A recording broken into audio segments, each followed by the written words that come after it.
get to Smackdown here. It opened up with acting with Chavo and Vicky. It was fucking horrible.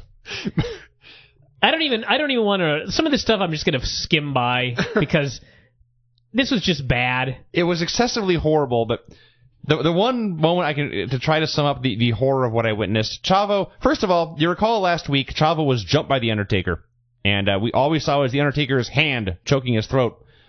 A week has passed. Chavo and Vicky have not exchanged words. Vicky still didn't know. It gets better later in the show. Vicky still didn't know what happened. So she's trying to ask what happened, and Chavo was talking about how the Taker's hand was on his throat and he was choking him and his eyes were going to pop out. And Vicky tried to react, but still making sure she kept her face on camera. This led to the most unnatural reaction you ever saw. And it was horrible. It was many, many minutes of this. And then Jeff showed up and wanted a match with Kozlov. God knows why. And she said he had to concentrate on his match at the pay-per-view and the tag match tonight. And then Big Show showed up and she crept under his massive wing. He put his arm around her shoulder to reassure everything was going to be okay. And he just kind of looked off in the distance. And Vicky was under his arm and Chavo was next to him cowering. And he looked so freaking huge. He's next gigantic. To these tiny men, or tiny people. And we had Hunter and Jeff against MVP and Kendrick. I talked about this earlier. Brian Kendrick was fucking awesome in this match. And he was actually booked to be the star of the heel team because everybody still hates MVP. So, of course, MVP looked like a geek, missed his drive-by kick. Hunter pedigreed him and pinned him. And, again, I asked this before last week, and now that I've seen it, I ask it again. Jeff Hardy is challenging for Hunter's title at the pay-per-view. Why the fuck did Hunter get the pin here? Give me a single good reason. I have no idea. Again, I will give anybody $1,000 if you can give me what I would consider a good reason for Hunter getting the pin in this fucking match. I have no idea. I don't understand how seeing them team together is supposed to make me see them want to wrestle. It's just baffled me. They teamed, and then Jeff handed him his belt and raised his hand, and then they celebrated. That was that. And I was like, wow, I don't care about seeing you guys fight at all. The match was lots of fun. Everyone was great. My favorite part was actually... when they came back from commercial, it was sort of an impact match in that the faces ran wild. They went to commercial, and when they came back, they had the heat on Hunter. And Kendrick had Hunter in a chin lock. They back from commercial about 10 seconds.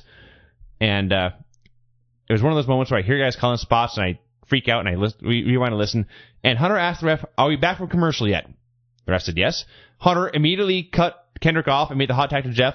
And I actually flew into a great rage because I thought it was one of those moments where Hunter was just not going to let the heels get any heat on TV at all. And then it turned out that he was actually going to be on Jeff, and they worked him over for a long time. And I forgave Hunter. I was wrong. My bad. And everything was great after that. People really, really like Jeff Hardy. That's still true.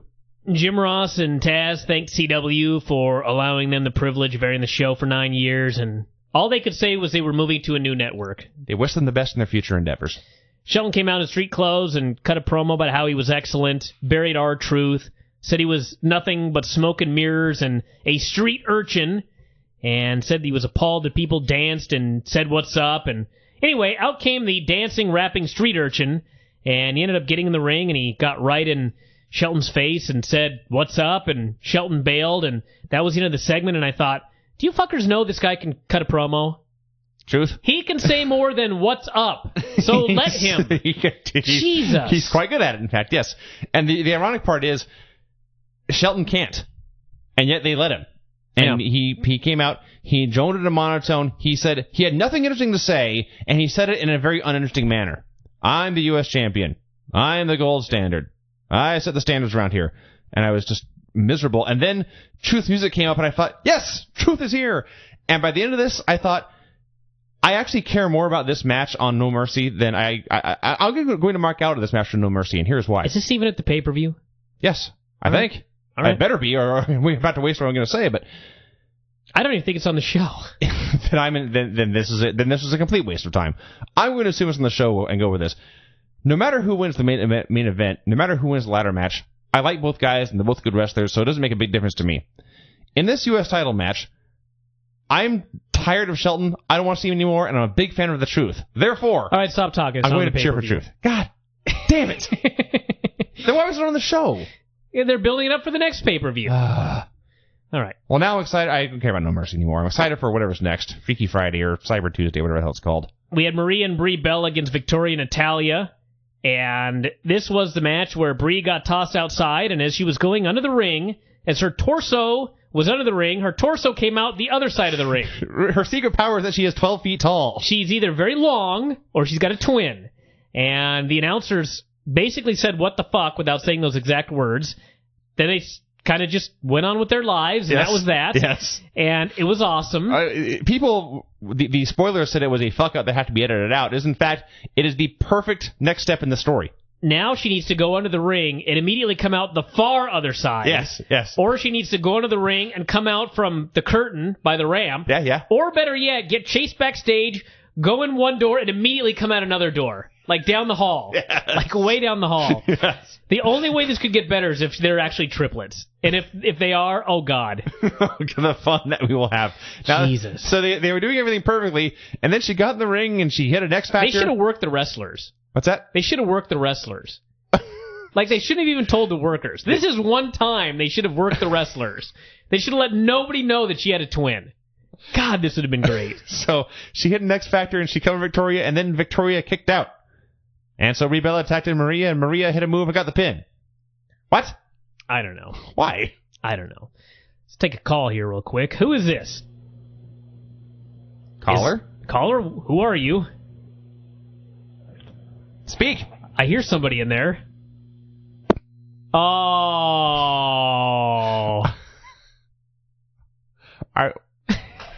Are we really that big dicks? Really?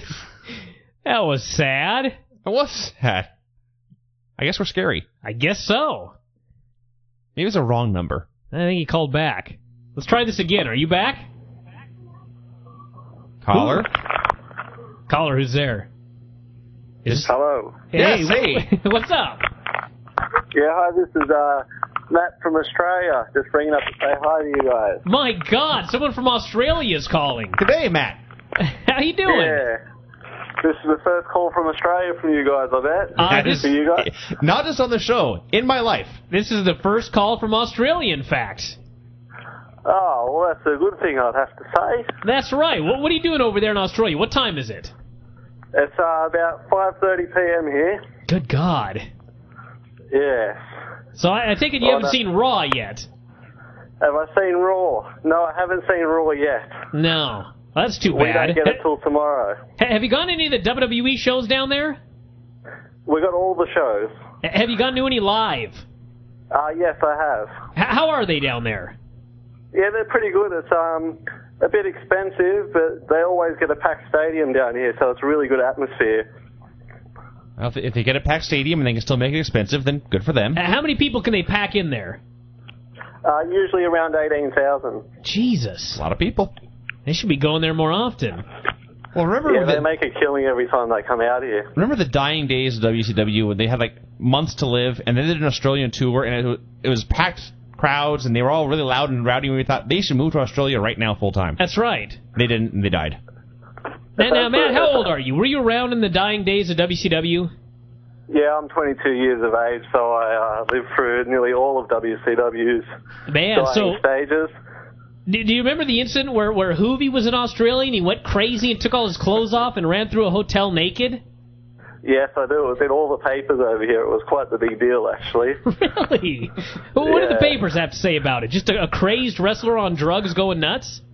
Yeah, it's basically wrestler goes crazy on drugs was the headline. You got to get me a copy. That sounds awesome. My God. It was good times, I must admit. Very good times. Sounds like fun. Yeah, things are much better over there. You would never get anything like that here in America. You hear incident at wrestling conference. Yeah. Yeah, it's absolutely amazing the popularity of wrestling in this country at the moment. Everywhere you go, you see nothing but little kids with Rey Mysterio shirts and John Cena shirts, like all over the place. Really? Wow. How about UFC? Has that made any success there? UFC has made no impact here yet whatsoever. You got to be kidding me. Actually, the sport of MMA faces a lot of persecution here. Like the government's really, really against it for whatever reason. It's like we're stuck in 1995 when it comes to mixed martial arts. I'd heard about that they weren't big fans of MMA in Australia, and I just sort of thought, Wasn't Australia like a penal colony? That's right. So you think of all things we'd like, it'd be violent. You'd think, Not I'm not saying you're a violent man or anything like that, but you know what I mean. You'd think that... The stereotype of Australians, and Matt, I hope you don't mind if I label you here, but the stereotype is that they're a hardy, rowdy bunch. Sure. Well, that's sort of how we portray ourselves with the Russell Crows and the crocodile hunters. But even before that, going back to Crocodile Dundee. That's right. That's right. Ass kickers. Yes. Well, that's how we like to be seen anyway, but yeah, for some reason MMA just can't seem to get a stranglehold here. Now, is boxing popular there, or any other kickboxing or any other combat sport? Or? Boxing and Muay Thai are very popular here. Wow. Interesting. Muay Thai is popular, but MMA is just too violent. It's probably more dangerous. Yeah. That's the thing I find so ironic, because Muay Thai is like the most violent sport I've ever seen in my life. That is a sport that terrifies me, in fact. Yes. So I would do MMA long before I'd do Muay Thai, unless I was in there with like Krokop. Absolutely kill each other. Yeah. Yes, but yeah, it's weird. Like, we've got the UFC shows. They're starting to come on our television over here. But we're like 4 seasons behind on Ultimate Fighter. Oh, well, it only goes down from here, I'm afraid. So enjoy it while you can. The good stuff, I suppose. Yeah. Well, Matt, I want to thank you very much for calling today. You are our first Australian caller, and we will always look back fondly on this call. This is a fascinating discussion. That's right. No problems. Well, thanks again. I very much appreciate it. Enjoy the rest of your day. I will do. All right, see you later. That was awesome. That was great. We're doing this show at night. We're taking calls at night from now on. I'd much rather get foreigners calling in than the usual trolling miscreants that we get from the United States. Talking to people is better than listening or watching and then talking about wrestling. That's right. All right, let's finish off Smackdown here, and then we'll take another one. Vladimir Kozlov and the Great Khali in the I Want Some Competition match. I have to go back and watch this moment to moment, which made me even more disappointed with the finish. But this match was at the top of the hour. Yeah. That made me so happy. It was called an epic battle on WWE.com. They hit each other for about a minute. That's the only way I can describe this entire match. And then Triple H ran down and broke it up, and it was lame. And then afterwards, he again, it was one of those weird things where you had 2 heels beating him up. Jeff Hardy ran down to make the save. They beat up Jeff, and then Triple H made the save with a sledgehammer. When the man cannot win fair, he gets a very dangerous weapon. And it gets better. Khali was like, begging off. Okay, well, I'll back away now. And Hunter just waylaid him anyway.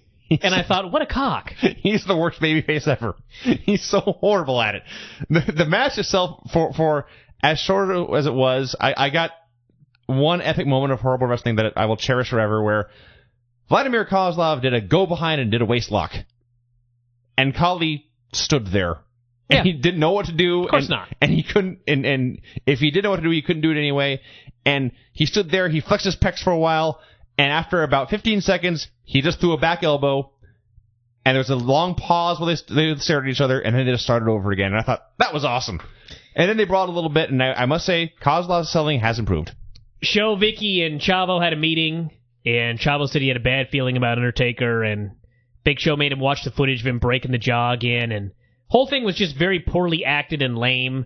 And Vicky told Chavo to put his gear on since he was wrestling next, and Show told him to man up.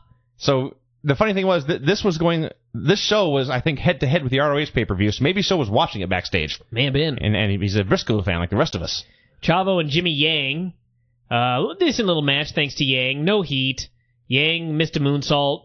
3 amigos. Yang hit a small package. Chavo hit a capo kick for the pin. Yes, a pin. Correct, with a capo kick. And then the lights flickered. Chavo got scared. Ross said it was clearly a message from The Undertaker or the Power Company, and that was that. The highlight of this was, when they brought outside, they brought in front of a really hot blonde, and I thought, wow, it's a hot blonde. And they got back in the ring, and Chavo had a body slam and a stomp, and he backed off, and you could see him look to the front row, and he was scanning the crowd, and he got to the hot blonde, he checked her out for 1 second, and they just kept wrestling. I swear to God this happened. Edge Geeks and the Colons for the tag titles. The Colons are a great team. They're a great babyface team. Yes. They do wacky high flying. They do cartwheels. They do all sorts of cartwheels in the middle of the comeback. Goofy shit. And Anyway, there wasn't a whole lot of heat. They worked over Carlito for like an hour. And he did nothing. And finally got the hot tag. Primo made the wackiest comeback. And then Carlito pinned Edge Geek 1 with a backcracker. And his reaction to getting the pin was fantastic. As if to say, I can't believe I won an important match.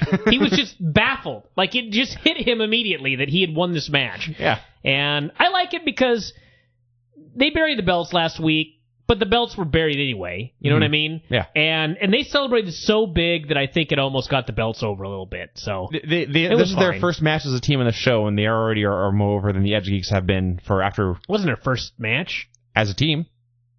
I think it was, wasn't it? They beat the tag champs last week. Yeah, but they had the promo last week and then the match before that. So their second match as a team on the show, and yes, they are still more over than the Edge Geeks are after nearly a year on this program. And then we had the Vicky saying she was going to go to the ring, and she wanted Chavo to go either with them or stay there alone. So, of course, he went with them. They had the stupid thing with Jesse and Festus from My Moving Company. And as noted when you were talking earlier in the show, apparently Ryan Braddock and Kenny Dykstra have been in the same fucking truck for 2 weeks tied up and taped.